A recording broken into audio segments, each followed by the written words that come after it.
When Elon Musk, SpaceX, short for Space Exploration Technologies, got into the rocket game, it promised reusability, lower launch cost, and easier access to space. Over the last few years, the company has taken steady steps to making good on that promise, thanks in large part to the success of its Falcon 9 rocket. The Falcon 9 is a two-stage rocket that's designed to launch satellites and eventually crewed spacecraft into orbit.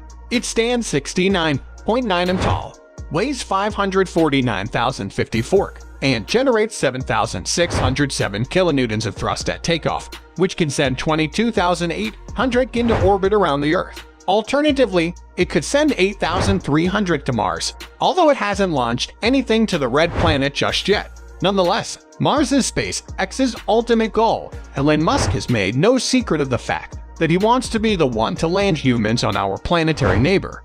In the meantime, SpaceX has more than 40 Falcon 9 missions into Earth orbit. The rocket made history in 2012 when it became the first privately launched vehicle to successfully send a resupply mission to the International Space Station and has since added reusability to its roster. This marks another step towards SpaceX's goal of sending humans into orbit from American soil, something the world hasn't seen since the Space Shuttle's final flight in 2011. But it's not just about NASA missions for the moment. SpaceX's launch manifest shows a diverse roster of clients including the U.S. Air Force, national security missions, and commercial satellite launches. All in all, SpaceX is positioning itself to be a leading force as we enter the new era of commercial spaceflight. Falcon 9 relaunch. In April 2014, SpaceX signed a 20-year lease to use NASA's Launchpad 39A, the very same launchpad from which every Apollo mission, other than Apollo 10 and a host of Space Shuttle missions launched. To support the Falcon 9 launch, SpaceX had to customize the pad. It refurbished the sound-suppressing deluge system, which uses water to protect the rocket from its own acoustic energy at the moment of launch. It also replaced electronic components, power and plumbing lines, and upgraded the liquid oxygen storage system that is used to fill the rocket's tanks before launch. Octave mating. The metal octave structure that houses the Merlin engines is vital to the Falcon 9's first stage. Earlier versions of the rocket had 9 engines arranged in 3 rows of 3. With the octave, 8 engines are clustered in a circle around the central one. The different engine arrangement is more than just aesthetic. The octave reduces the length and weight of the Falcon 9 thrust structure, simplifying the rocket's design and assembly. Streamlining the manufacturing process ultimately keeps launch costs down. Interstage. An interstage is vital to any multi-stage rocket. This section connects the first and second stages and also houses the engine of the second stage, protecting it during the first phases of flight. At the right moment, the interstage separates the 2 stages, allowing the second stage to fire safely.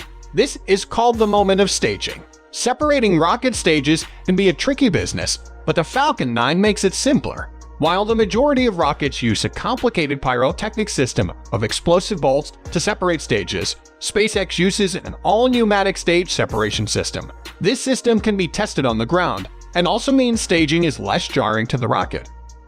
Merlin engine. The power behind the Falcon 9 is the Merlin engine, which is built in-house by SpaceX. The rocket boasts 9 of these engines clustered together in the first stage, while the second stage contains a single Merlin that's modified to fire in the vacuum of space. These engines burn a combination of rocket-grade kerosene called rocket propellant 1 and liquid oxygen. On a typical Falcon 9 launch, the first stage engines burn for 162 seconds, and the second stage engine burns for 397 seconds. The Merlin engine is incredibly powerful and one of the most efficient engines ever built. Having 9 of them in the first stage also offers some built-in safety.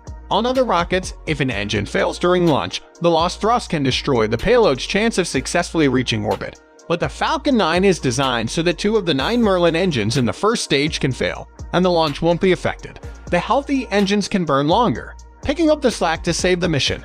Horizontal integration facility. SpaceX doesn't build the Falcon 9 in Florida, it's just assembled there.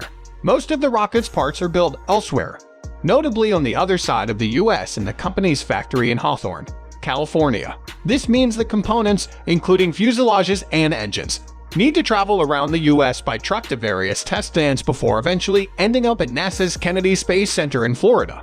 Once in Florida, the pieces are mated in SpaceX's custom-built horizontal integration facility, a large hangar within sight of Launchpad 39A. First stage landing.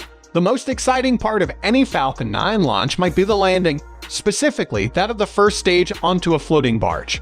The Falcon 9's first stage includes 4 small carbon fiber landing legs stowed flat against its fuselage. After the rocket goes through staging, the first stage begins its fall through the atmosphere. Cold gas thrusters near the top flip the rocket around so it's upright.